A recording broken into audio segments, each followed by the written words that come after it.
Politique toujours, et à propos des municipales, justement, on va faire un tour maintenant du côté de Toulouse. Objectif Toulouse, 4e ville de France, objet de tous les désirs.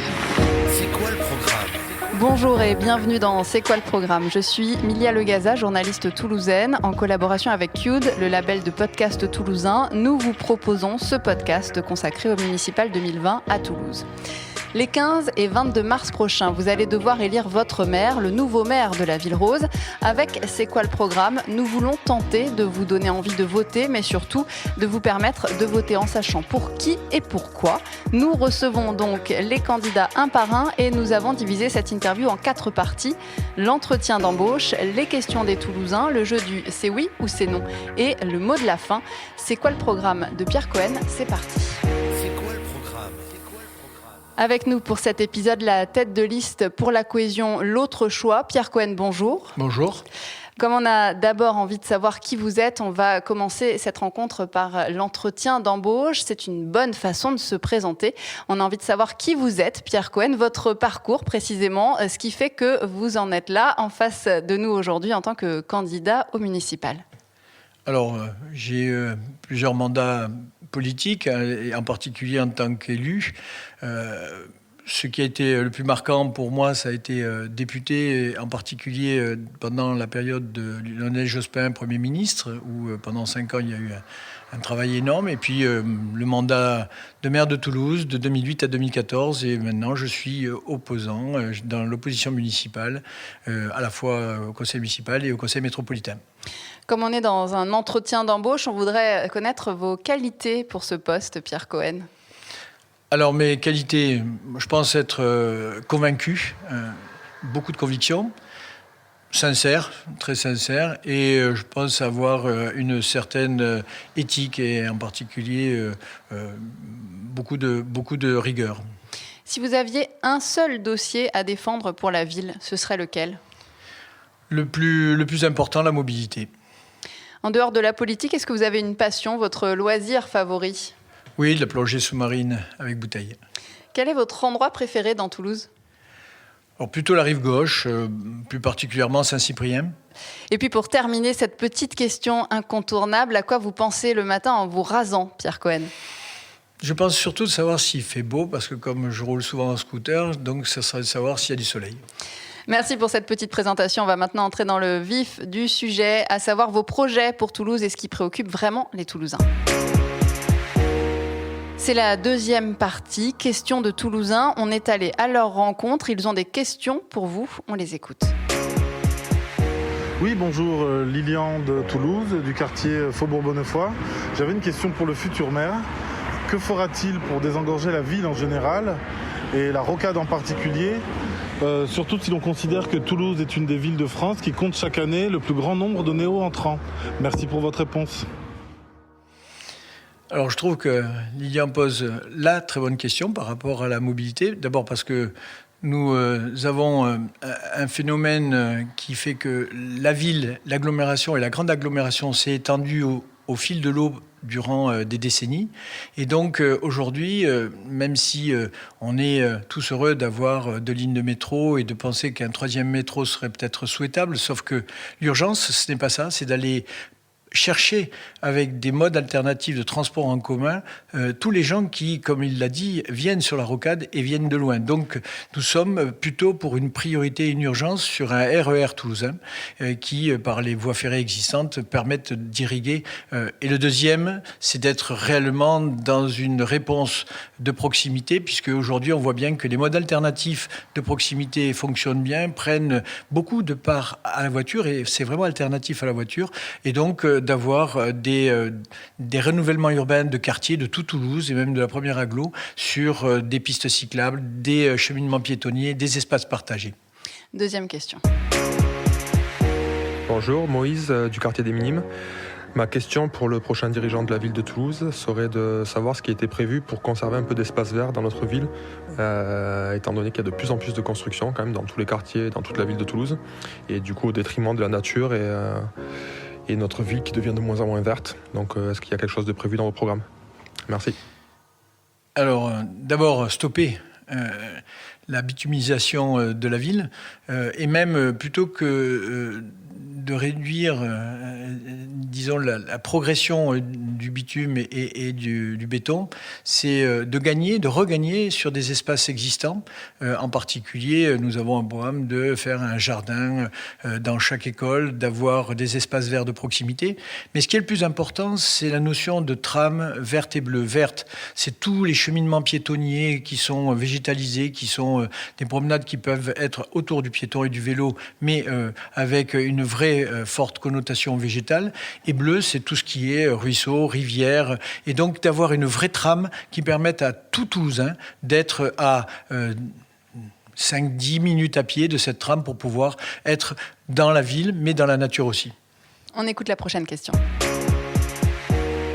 Bénédicte du quartier Saint-Cyprien. En fait, j'ai une question pour le futur ou la future maire de Toulouse. Tous les matins, quand je vais au travail, je croise des gens qui dorment dans des conditions complètement aberrantes. Donc, j'aurais voulu savoir s'il y avait quelque chose de prévu pour tous ces gens et qu'on ne voit plus ça dans nos quartiers, ni dans le mien, ni dans les autres d'ailleurs de la ville, en 2020. Merci beaucoup. C'est un vrai problème et en plus, ça a été réellement posé avec l'arrêté anti-bivouac du maire actuel, qui est pour nous absolument scandaleux. C'est aussi la vente presque régulière à chaque conseil municipal de maisons, d'endroits qui pourraient accueillir. Et donc nous l'avions, dans notre mandat, fait déjà pour les personnes les plus démunies, en urgence, des personnes, en particulier des femmes qui étaient soumises à des violences. Donc on a la possibilité. Après, l'objectif, c'est évidemment d'être le plus vertueux, parce que c'est évidemment une proposition de logement, une proposition d'abri, plutôt, parce que il y a des propositions, que ce soit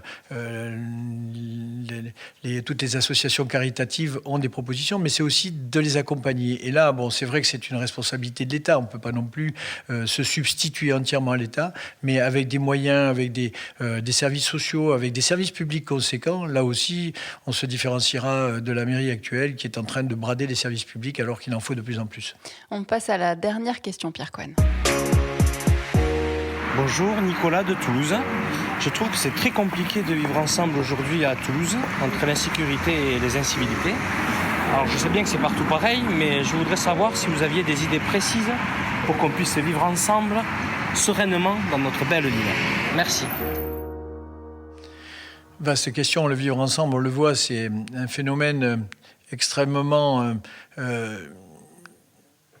remis en cause par à la fois une société de plus en plus violente, des délinquances, en particulier de la grande criminalité autour de la drogue. Donc il y a au moins une obligation de la part de la municipalité, et ça nous différencions de la mairie actuelle, c'est de faire croire qu'on peut faire ce qui est de la compétence de l'État. Aujourd'hui, c'est la police nationale, la justice et l'État qui a la responsabilité de cette grande criminalité. Par contre, il a raison. Aujourd'hui, le vivre ensemble aussi, c'est se rencontrer, c'est être bien, c'est d'avoir une vraie capacité à se respecter.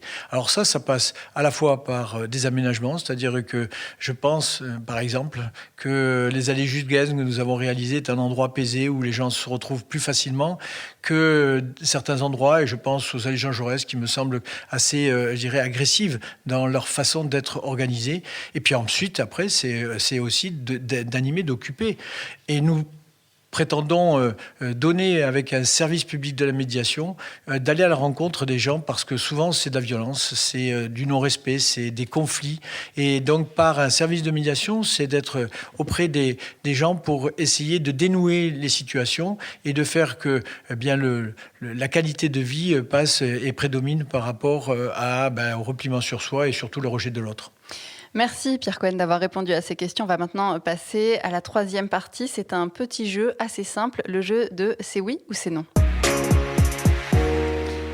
Ça ne vous aura pas échappé. La règle du jeu est dans le titre. Comme son nom l'indique, vous ne pourrez répondre que par oui ou par non. C'est pas évident. On vous laisse donc 2 jokers. Pierre Cohen, vous êtes prêt ? Oui. Il y a une 12aine de questions. Pensez-vous poursuivre sur la voie de la vidéosurveillance ? Non. Le téléphérique entre Rangueil et Loncopole verra-t-il le jour ? Oui.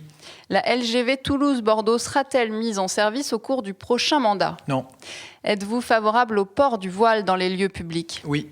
Allez-vous établir la gratuité dans les cantines des écoles primaires pour les plus modestes? Oui, nous l'avons fait et donc nous le remettrons.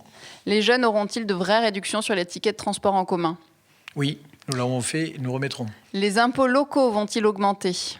Non, Êtes-vous pour les terrasses chauffées? non, La tour Matabio sortira-t-elle de terre? non, Allez-vous revoir à la baisse l'heure de fermeture des bars toulousains? non, Êtes-vous pour la piétonisation de la rue de Metz? oui. Connaissez-vous le prix d'un ticket de métro à Toulouse? 1,35 je crois, pour quand on achète par 10 et 1,70 quand on achète simple. Connaissez-vous le prix d'une baguette de pain? Autour d'€1. Est-ce que vous pensez que le Stade Toulousain va être champion de France cette Bien année? sûr. Est-ce que vous avez déjà assisté à un concert au bikini? Oui, assez souvent. Êtes-vous déjà allé bronzer sur les berges de la Garonne? Non. Merci Pierre Cohen de vous être prêté à ce petit jeu. Ce podcast touche à sa fin. Merci Pierre Cohen d'avoir été avec nous. Je rappelle que vous êtes le candidat de la liste pour la cohésion L'autre choix pour les municipales toulousaines, des élections qui auront lieu les 15 et 22 mars prochains. Vous briguez un mandat de 6 ans à la mairie de Toulouse. Dans ce podcast, nous avons décidé de laisser le mot de la fin à notre invité et on va se quitter là-dessus sur votre mot de la fin, Pierre Cohen, si vous deviez définir Toulouse en un mot. La solidarité et l'écologie. Enfin, j'en ai deux.